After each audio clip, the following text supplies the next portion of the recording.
As always, thank you for being with us. We'll always be fair and balanced. We're not the Destroy Trump media.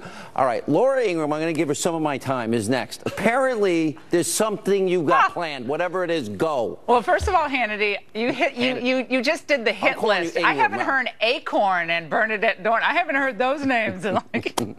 We vetted them. Nobody else would. No, you have that tripping off your tongue. I love that. I haven't heard that in a while. Okay, so did you finally pick your Christmas card photo? Yeah, I picked my baby picture.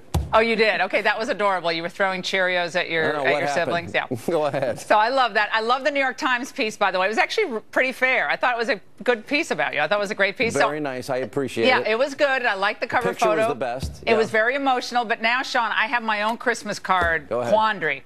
Oh. Okay, New York Times Magazine cover. Okay. Oh, my gosh. Check it out. I'm looking at it. Go ahead. All right, that was a borrowed skirt, by the way. And look at David Brock in the front. Skirt. That's when he was a conservative in the front. David Brock from Media Matters. All right, that's New York Times Magazine just like 2 years ago. And now this one. Bingo. Baby picture. Total winner. That's 4 years old. I hated crossing my hands. My mother. I love. What do you call those things?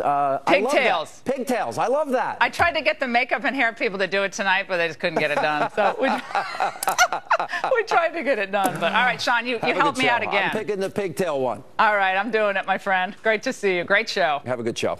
All right, Sean. Again, thanks so much. Tonight, we have more stunning evidence that the FBI's investigation into Hillary Clinton's email server was a total farce. And also, the media's ill-informed response to almost every aspect of the Mueller investigation.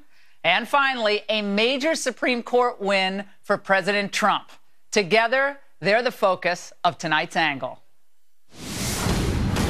All right, guys, we are loaded up tonight. You are not going to want to miss one moment of this show. But first, we're only now learning why former FBI Director Jim Comey contorted himself to not indict Hillary Clinton regarding her use of a private email server during her time as Secretary of State. Tonight, we can tell you that it appears that the FBI's lead investigator and Deputy Chief of Counter Intel has been revealed to be just another Clinton crony and Trump hater. Peter Strzok was found to have exchanged anti-Trump texts during the 2016 presidential debates with another colleague at the Justice Department, this according to the New York Times. And get this, he attended Hillary's pre-4th of July interview that was never transcribed, and he reportedly urged Comey to strike the phrase grossly negligent to describe Hillary Clinton's handling of classified information. He softened it to extremely careless.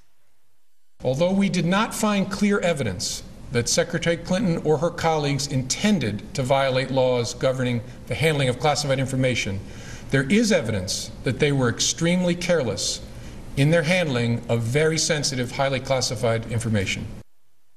Unbelievable. And this gets better. This same partisan official was one of the lead investigators assigned to the Bureau's Trump-Russia inquiry. He was very busy. And not only that, he was also part of the interview team that questioned Trump National Security Advisor Mike Flynn on January 24th. Huh. What a coincidence. This guy is just everywhere. But wait, there's more.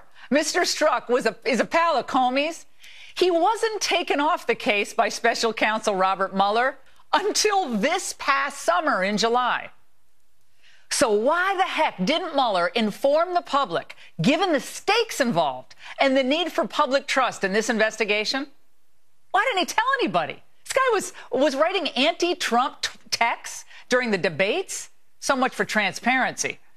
And of course, let's not forget, we have a gaggle of anti-Trump, pro-Hillary prosecutors who are still working for Mueller right now. My friends, this is unacceptable, it's disgusting, and it's unfair.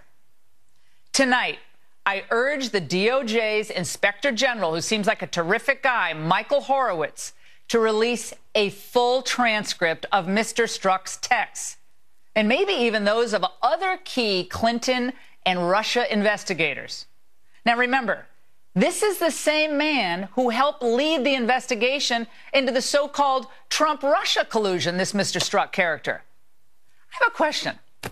How can anyone at this point, just learning this fact and the other facts that we've cited on this show, trust the Mueller office at this point? No transparency. They're not telling us the truth about this, and we're only learning it when the Inspector General somehow releases this information to the public. Since the Mike Flynn plea deal just last week, the media experts are predicting, oh, it's curtains, it's over for the Trump presidency. R.I.P. Donald Trump's political life. But I'll tell you what's obvious. Here it is. Although Flynn did lie, the collusion case died.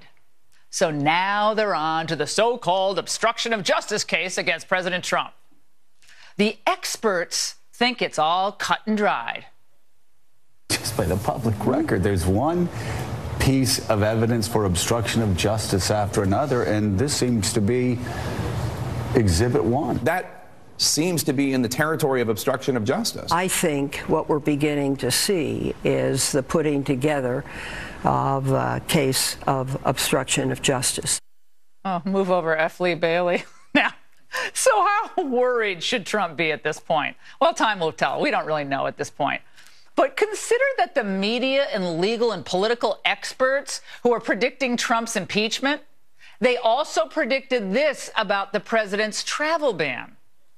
There's a discriminatory intent here, and the discriminatory intent of the Trump administration is clear. It was premised on religious discrimination. It's very clear that the president is acting unconstitutionally. You said we don't want to ban any on the basis of religion. That's against our Constitution. Yes, it is. But that's exactly what they're doing. Thank you for calling it what it is. I'm going to call it what it is. It's a Muslim ban.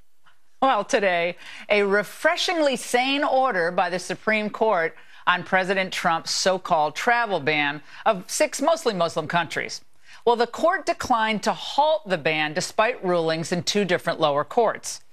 This was a preliminary, but nevertheless a major victory for President Trump, who always had the constitutional right to determine the classes of people who can and cannot enter the country for security reasons.